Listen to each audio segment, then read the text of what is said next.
Olha só, hoje a gente vai mergulhar de cabeça numa ferramenta de gestão que, apesar de parecer simples, revolucionou indústrias e continua sendo, até hoje, essencial para a melhoria contínua. Estou falando do ciclo PDCA. Sabe aquela sensação de que alguns problemas na empresa simplesmente não acabam nunca? Eles vão e voltam, e a gente fica preso num ciclo vicioso de só apagar incêndio, o que consome um tempo, uma energia e um dinheiro absurdos. Mas a boa notícia é que existe um método para quebrar esse ciclo de uma vez por todas. E a resposta para isso está numa abordagem bem mais estruturada. É aí que entra o PDCA. É uma sigla em inglês para Plan, Do, Check e Act. Ou, em bom português, planejar, executar, verificar e agir. É um método super elegante, sabe? Com 4 passinhos que se repetem, desenhado para criar uma cultura de melhoria que não para mais. Mas para a gente entender de verdade o poder dessa ferramenta, vale muito a pena a gente dar uma olhadinha no passado. A história dela revela por que o PDCA não é só uma técnica, sabe? É quase uma filosofia de gestão.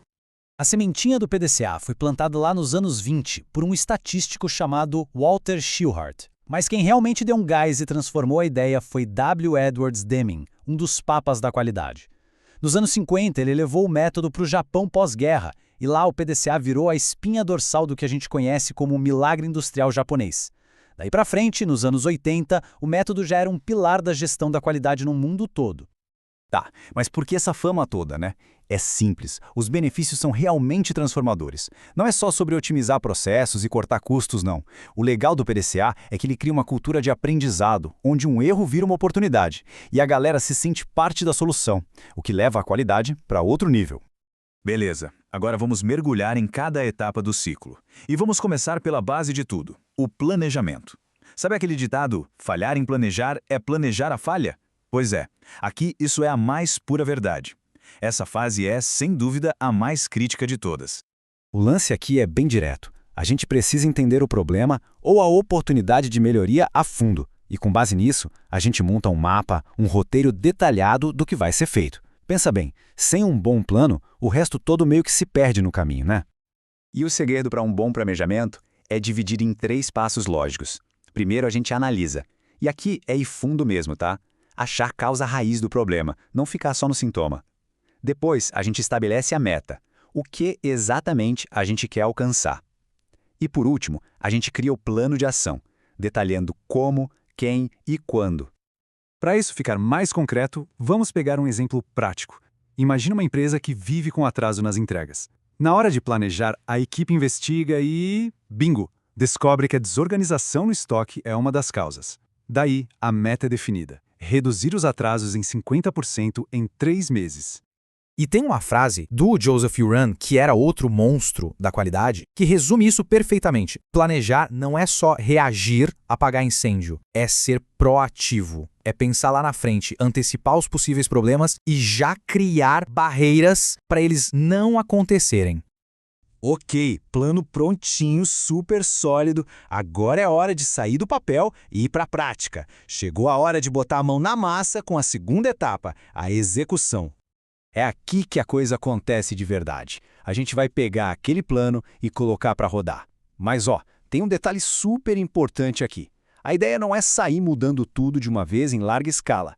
A palavra-chave aqui é testar. E essa é uma das sacadas mais geniais do método, que o Deming tanto falava, a experimentação controlada. Em vez de uma mudança drástica, a gente começa pequeno com um projeto piloto. Isso é ótimo porque diminui muito os riscos e vira tipo um laboratório para a gente aprender rápido. Ao mesmo tempo, claro, a gente garante que a equipe está bem treinada e vai medindo tudo com dados, para saber o que está rolando de verdade. Beleza, a gente planejou, a gente executou, e aí? E agora? Bom, agora vem a hora da verdade. A gente entra na etapa de verificação, o famoso check. Pensa nessa fase como se fosse o nosso farol, guiando todo o ciclo. É o momento em que os dados são reis. A gente pega o que aconteceu na prática e compara com aquilo que a gente planejou lá no começo. Sem eu acho que, aqui é só com base em fatos. Lembram do nosso exemplo? A meta era cortar os atrasos em 50%. Depois do projeto piloto, a análise mostrou que eles conseguiram uma redução de 40%. Poxa, é um resultado legal, mas ainda não bateu a meta. E aí vem a pergunta de $1 milhão. Por quê? E essa pergunta, por que que move tudo. Investigando essa diferença, a equipe pode descobrir, por exemplo, que o problema era a falta de treinamento dos funcionários novos. E, gente, essa descoberta vale ouro. O que parecia uma falha, na verdade, é um aprendizado gigante. Agora, a galera sabe exatamente onde precisa focar, no treinamento. E com esse aprendizado na mão, a gente chega na etapa final, que é onde a gente realmente consolida a melhoria. A ação, ou o ACT.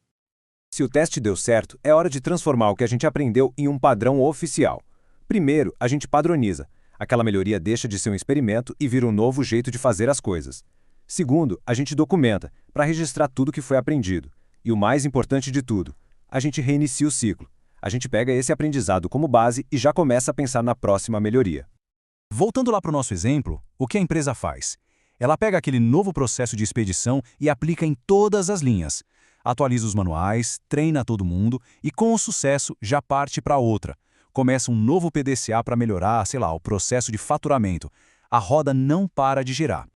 E essa é a grande sacada. O PDCA não é uma linha de chegada, sabe? É um motor. É uma filosofia que cria uma espiral de melhoria que só vai para cima.